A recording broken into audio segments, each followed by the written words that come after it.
Welcome to Angelo's Tennis, and this is going to be how to teach beginners, how beginners learn tennis, and really how anyone learns tennis. This is the process. This is really just going to be an introductory video. I hope, before you make fun of this image, I hope to do something in person in the future, but I want to get this out here, especially after my intuitive tennis video. And here we have a tennis court. Right here's the tennis court.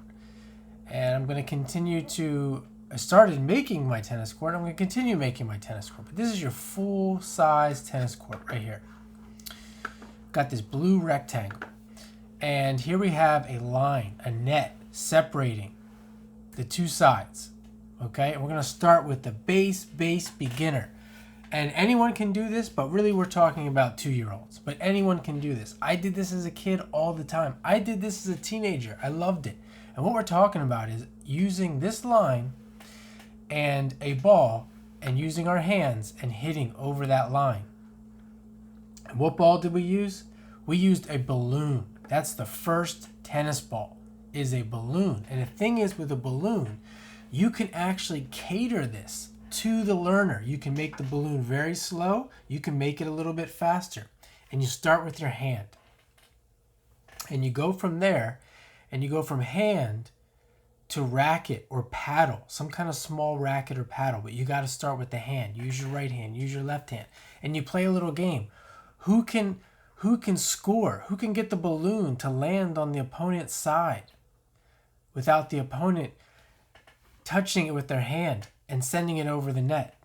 Basically, who can score a point? And that's just one game. You can use your imagination. You can make up any game that you want. I'm sure many of you have played a game like that before, but that's the first game. And if you wanted to just do it by yourself, you can hit the balloon up in the air. But let's keep it tennis specific here, over the net. And there's no other rules. It's just a net, two sidelines. You can make the court smaller. You can do a sideline. You can do a sideline here, and you can do a sideline here. Where am I at here? You can do a sideline here and have your opponent here and you're here. And you can make the court small. You can make it longer or wider. You can do all of that. Start working with the sizes of the court, depending on where the learner is. Now, we move on to the next. Let's say the balloon is obvious, too easy. So what we're going to do is we're going to use a red ball or a foam ball. The coach has to work with this. And we're going to draw a line. Let's say we're going to use the red ball. We're going to use the red ball, and we're going to draw a line. We're going to use the whole court. We're going to draw a baseline right here. And another baseline right here. This is short tennis. And we're going to use the red ball. And we're going to rally over the net, just like we would. We're going to do everything that a beginner does, or that a player who's already established does. How many times can you hit over the net? We're going to play points. Anything you come up with, use your imagination. And I'm going to make the courts, maybe I make the court smaller. Maybe I start here. And this is our court, these two boxes. And as they get better at it, I might make it a little bit bigger. And then eventually I'll make it the size of the full width. And we might not ever get to the full width. We might not get to the full width for a long time. We might just do it for fun, but like on a regular basis, we might not get to the full width for a long time.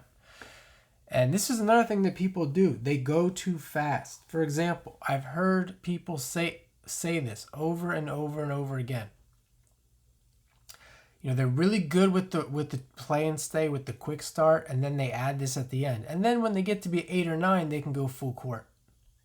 And that's where they usually get it. That's where they get it wrong. They're doing really well, and then they get to that, and they start talking about, well, when the kids get to 8 or 9, they can go to full court. Or you could translate that to an adult who doesn't have much coordination or skills or sport experience. Well, once they've been hitting with the orange ball in the mini court for a couple months, they can go full court. It's usually a lot longer than a couple months. Just like the 8 or 9 year old, I don't care if you've been playing since you were 4. You're still 8 or 9 years old. Unless exceptions are, big, really big kids. But there are exceptions to the rule. So let's get back on task here. You can use your imagination and do all kinds of things with the short tennis. Now we're going to move to mini tennis.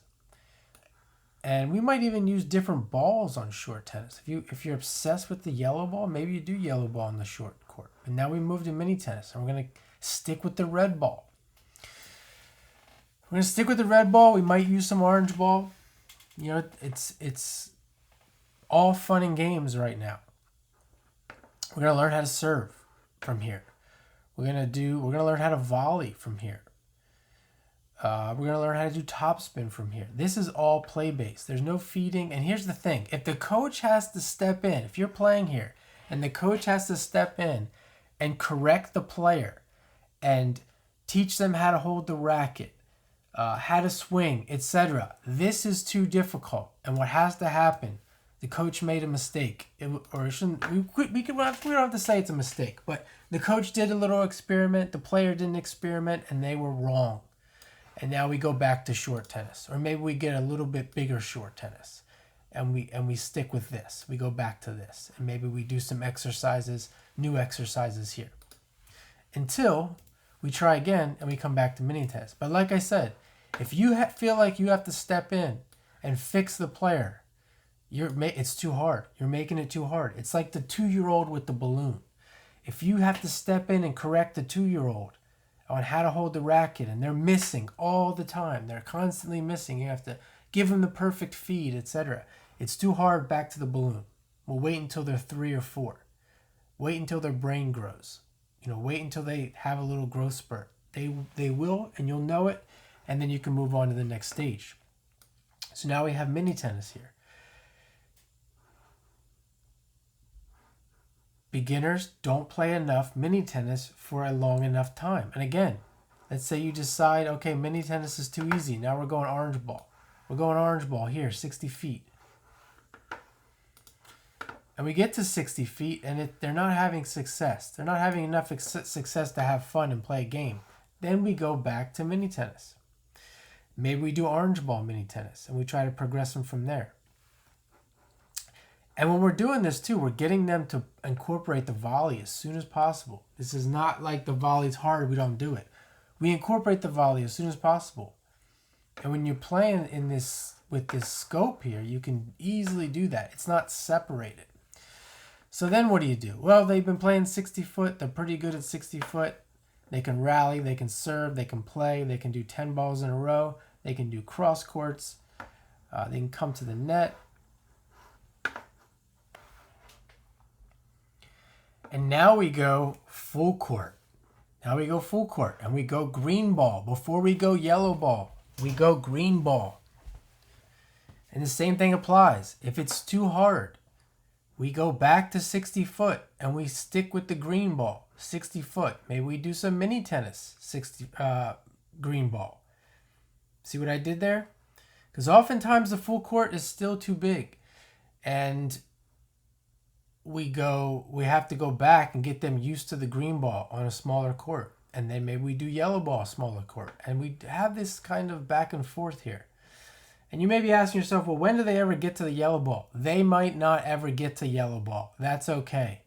There needs to be more, in my opinion, there needs to be more regular play with, especially with kids, with orange ball and green ball and smaller courts.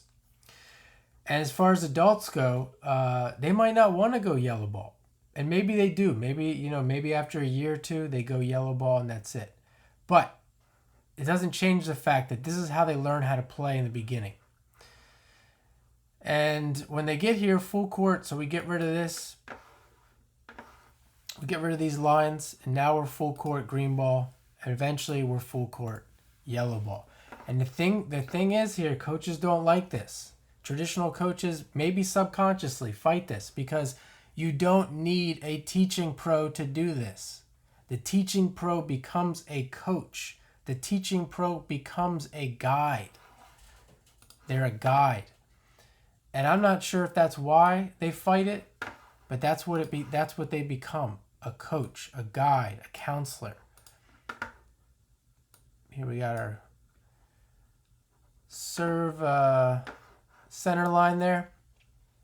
And that's how it works. It's as simple as that. It's a process of anywhere from, say, 6 months to 4 years. And hope this helps somebody out there understand how the learning process in tennis works, including play and stay, quick start, and the proper court sizes.